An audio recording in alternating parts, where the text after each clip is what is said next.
but what does Christianity really means? And the third talk is the repentance and faith. So without further ado, I would like to introduce our speaker. We have two speakers for this afternoon.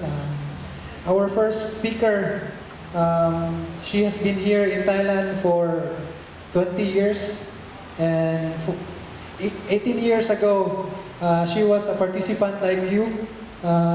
It could be 9 weeks or 13 weeks, I don't know. But she has graduated, has been in the community 18 years ago. And she's a mother and a husband to our unit servant, Kuya Romel. And she's working as an admin assistant in Bangkok. And please help me welcome our speaker for this afternoon, Ate Maris Macaraig.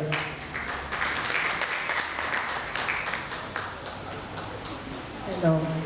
Hello, good afternoon everyone. I think all of you are Filipinos here, right? All of our participants. So that means no nosebleed this afternoon. Okay.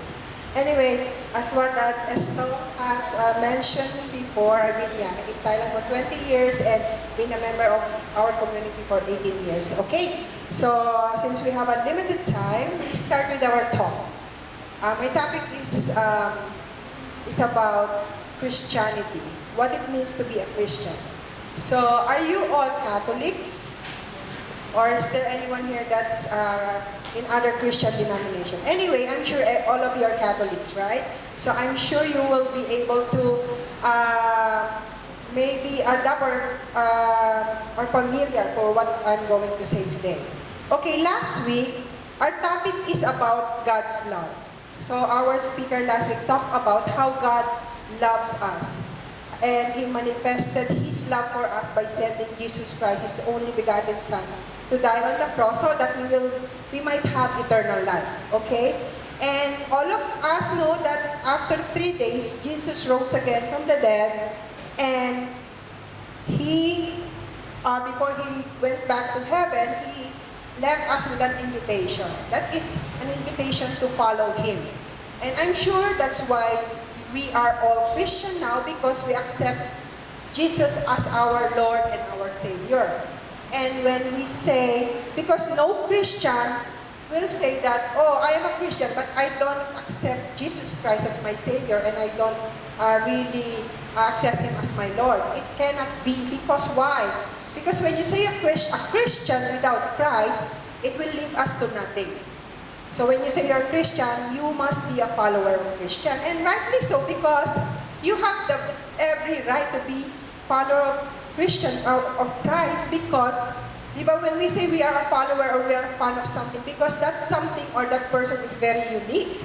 And rightly so, Jesus Christ is really a very unique being. Why? What makes Him unique? Okay, here's our proof of His uniqueness.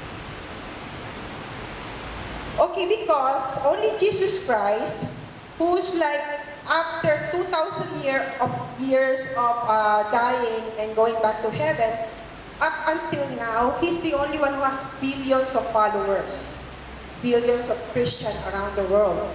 So it made Him really unique. Second, there are countless people, countless martyrs who died for Him, who died for professing the faith for Jesus Christ. Even you cannot find in the internet how many saints or how many martyrs we have in heaven, because you really cannot count them. Next is, it's only the autobiography of Christ, or the book about Him, the Holy Bible, has become simply the #1 bestseller book of all time. Actually, this is the only book that has been translated to 600 different languages. Okay? And it is only Jesus Christ who willingly gave His life to die for you and me, without even knowing if we are really going to believe Him, if we are really going to follow Him. No, without question, without any expecting anything in return, He died for you and me. Okay? And now, since we are Christian, we carry the name of Jesus Christ in us. So, Like if you are a follower of, for example, some basketball team, or then you carry their name, and sometimes you wear something that signify you are a follower of this team. So it's the same thing as Christian, we carry the name of Jesus. So if we carry the name of Jesus, we need to know what it really means to be a Christian, di ba? So you cannot be standing there, I'm a Christian, but if someone asks you, what really makes you a Christian? Then you will say, so we don't know anything. So it is really our responsibility to know what really makes us a Christian. And there's a lot of definition there about what is Christianity. But before that, so to further understand what really it means to be a Christian, let us see first what are the misconceptions about Christianity, or what people say about Christianity that really is not what it really means. First, people reduce Christianity as a mere religious system. So what do people say? That it is like just a set of doctrines. Like we have this Apostles' Creed, this Nicene Creed that we recite during the Mass, stating our belief in Christ. But then, some people really know it by heart. But then, if it stays like that, our religion becomes just in an intellectual level. If it is not translated into our daily life, then it will be a misconception. Some people also reduce Christianity as a mere religious system by believing that it is just a set of religious practices, like going to Mass every Sunday or reciting the novenas, where that is good. But then it is a misconception because it is sometimes becoming just a habit or something to do. Why do you go to Mass? Eh sabi nila, we need to go to Mass kasi dapat daw, Katoliko, ganon. So it is like being a habit na lang sa atin. So it is a wrong notion because we do these things, we need to know why do we really need to go to church? Why do we really do novenas, di ba? Next thing is, some people say it is only knowing and reading about God or reading the Bible. Some people even go to school, to theology school, to learn more about praying or learn some techniques in praying. But then, if it stays like that, then it will become also boring or just a habit. Okay? If it is not translated into a daily life. And other people believe that Christianity is just a mere religious system. It is just doing a lot for God. So maybe serving in the parish, serving in different works in the church, or giving money to the poor, or help in building a church. So, well, it is, I'm not saying those are bad. Actually, it is good as part of our Christian life. But then, it will become a misconception if we only base our life on these doctrines as a mere rituals and make a habit, but it ought to be translated into our life, and it should be an experience of our faith. Okay, the next misconception about Christianity is that Christianity, it is just a mere moral system. So Christianity, they said it is just having a list of what the things you cannot do, or the things that you need to do, or the 10 Commandments. Well, certainly those are good, and we need to follow rules also. We need to do what good things also. But then, it is not only that. It is an incomplete notion or misconception because it makes our religion very legalistic or boring, or we no life at all because we only do these things because we are afraid to go to hell. That's why we don't do bad things or we don't sin. So it is just a matter of forcing us to do this thing because we are afraid to go to hell. But actually, our religion should be our life. We do things or we do not do certain things not because we are afraid that we will go to hell, but it should be our expression of our relationship to God and to our brothers and sisters or to other. Okay. Next is, another misconception is that Christianity, it is just a social and humanitarian system. It is equating Christianity to humanitarianism.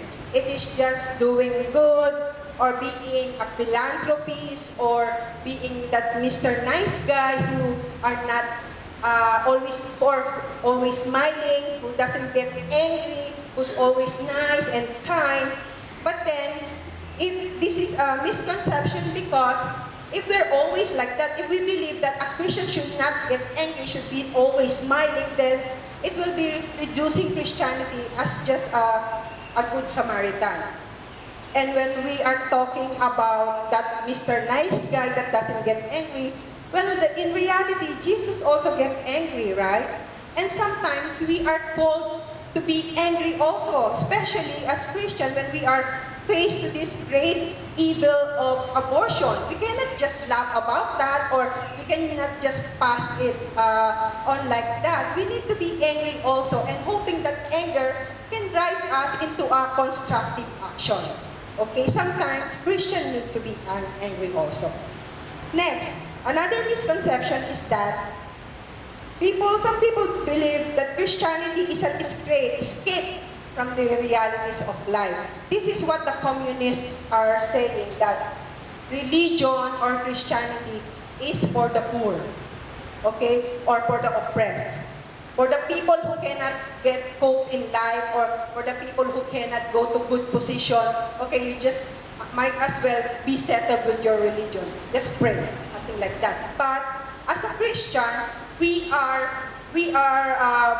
as a Christian, we are not taught to escape from problem.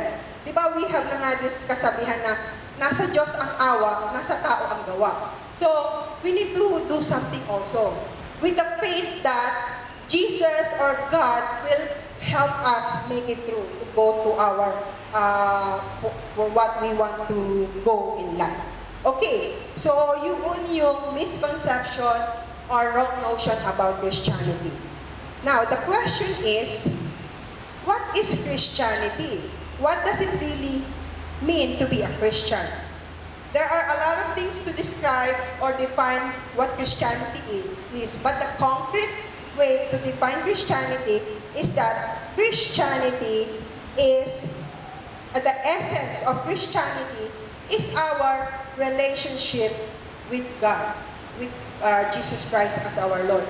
And our Christianity is made possible by the dying of Jesus Christ and the resurrection of Jesus Christ. Okay, so Christian, what makes us a Christian is not what we do or what we do not do, but Christianity is our loving and personal relationship with Christ. Okay, and so that is what Christianity is. Now, let us take a look at some important truths about Christianity. Okay, so some important truth. First is, Christianity is a relationship. It is a relationship that initiated by God. So, ibig sabihin, God started it with us. It is not us who started this relationship. It is God. It is not something actually we deserve or we did something to earn this relationship. No, it is God who started the relationship. So as St. Paul put it to his letter to the Ephesians, he said, "But because of His great love for us, God, who is rich in mercy, made us alive with Christ. Even when we were dead in transgressions, it is by grace you have been saved. And God raised us up with Christ and seated us with Him in the heavenly realms in Christ Jesus, in order that in the coming ages He might show the incomparable riches of His grace, expressed in His kindness to us in Christ Jesus. For it is by grace you have been saved through faith. And this is not from yourself, it is the gift of God." So, that means Christ initiated this relationship because He loves us, because of His love and mercy. Okay, so also Saint Paul put it into another letter to Titus. He said, "At one time, we too were foolish, disobedient, deceived and enslaved by all kinds of passions and pleasures. We lived in malice and envy, being hated and hating one another. But when the kindness and love of God our Savior appeared, He saved us, not because of righteous things we had done, but because of His mercy. He saved us through the washing of rebirth and renewal by the Holy Spirit, whom He poured out on us generously. Jesus Christ our Savior, so that having been justified by His grace, you might become heirs, having the hope of eternal life." So with these brothers and sisters, since Jesus Christ is the source of our Christianity, that means the truth and the teaching of Christianity, of Jesus Christ, is not changing. We cannot change it. People change, rules can change. What is not acceptable before can be acceptable now, but the truths that the Christ has taught us is not changing. You cannot just pick something that can work for you and leave something that you find hard. Some people now, when they read the Bible and they read that the rule of God is really hard, they say, "Oh, maybe that's not what really God mean by this. Maybe He mean this way." So we try to change what God has taught us in the Bible because, or to anything that suits us, that will be convenient for us. But here, it is very clear that we cannot change it. So God's command or this Christianity is cannot be changed. And as Christian, in Christianity, another important truth is that as Christian, we become a new creation. So if before you are, we are not perfect, right? If before you commit a lot of sins, but once you become Christian, you accept the Lord our God to be your Savior, then you become a new creation. The old things has passed and it is erased, and you are now a new creation. As what we can see in 2 Corinthians 5:17, "Therefore, if anyone is in Christ, he is a new creation. The old has gone and the new has come." So as a new creation, we participate in the very life of Jesus Christ. And of course, it is very important to know that as Christian or as human being, we have a lot of limitations. We always fall into sin. We always go back to our old ways. But then, Jesus said here that you are now a new creation. You are a Christian now. So Jesus Christ gave you a new heart. Jesus Christ gave you a new life. So you are like a new Adam now. And if we are Christian, we are called to be just like Jesus Christ. Okay, so just here, "I have been crucified with Christ, and I no longer live, but Christ lives in me. The life I live in the body, I live by faith in the Son of God, who loved me and gave Himself for me." Okay, so now, as a Christian, actually, we are not only called to be a good person or a kind person. Not just that. It's not enough. As a Christian, we are called also to be in the image and likeness of God. We are called to holiness. Okay? So, because diba sabi, Jesus Christ lived in us. So, it is not enough just to be a good person, but we need to try to be holy also. We need to try to be perfect as our Heavenly Father is perfect. And we can clearly see it in the letter to the Colossians, chapter 3, verse 5 to 10. He said, "Put to death, therefore, whatever belongs to your earthly nature, sexual immorality, impurity, lust, evil desires, and greed, which is idolatry. Because of this, the wrath of God is coming. You used to walk in these ways in the life you once lived, but now you must rid yourselves of all such things as this: anger, rage, malice, slander, and filthy language from your lips. Do not lie to each other, since you have taken off your old self with its practices and have put on the new self, which is being renewed in knowledge in the image of its Creator. Okay, so we are now a new person. So, we are called to holiness. Okay, so yun, we take a look at the important truths of Christianity. Siyempre, of course, hindi naman siya diyan na lang. We cannot leave it in the Bible. We read the Bible and that's it, okay na, close na. Hindi. So how can we apply it into our daily living? Okay, so what are the practical implications of being a Christian? Okay, first, if we believe that God is our Father, God in heaven is our Father, so we need to trust Him. Okay? It is just like those parents with children, right? The young children, they trust their parents, they trust their father. Sometimes they are told to do this thing and without even asking, why do I need to do that? No, they will not ask you that, but they will just follow. Without even thinking if there's any food on the table tomorrow, they don't really bother, they don't really, parang hindi na nila pinoproblema yon because they trust that there will be food on the table tomorrow, that everything will be provided tomorrow. So, if our earthly Father is like that, then of course, our Heavenly Father is the same thing.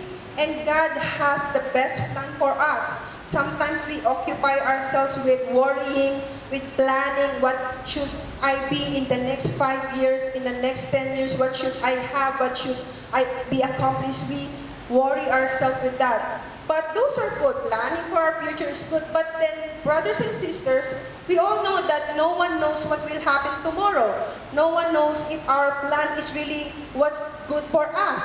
But then, we also, if we are not certain about that, why don't we focus on God and believe that God has the best plan for us?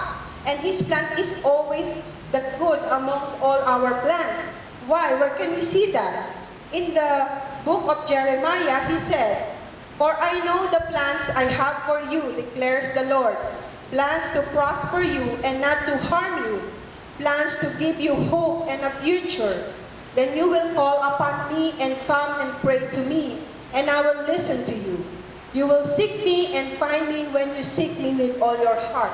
So it is very clear, brothers and sisters, that God has the best plan for us. What we really need to do is just to seek His plan, discern God's plan for our lives. So while we are discerning, while we are praying and asking God what His plan for us, at the same time, we continue to do what we are called for, to live a good life here on earth.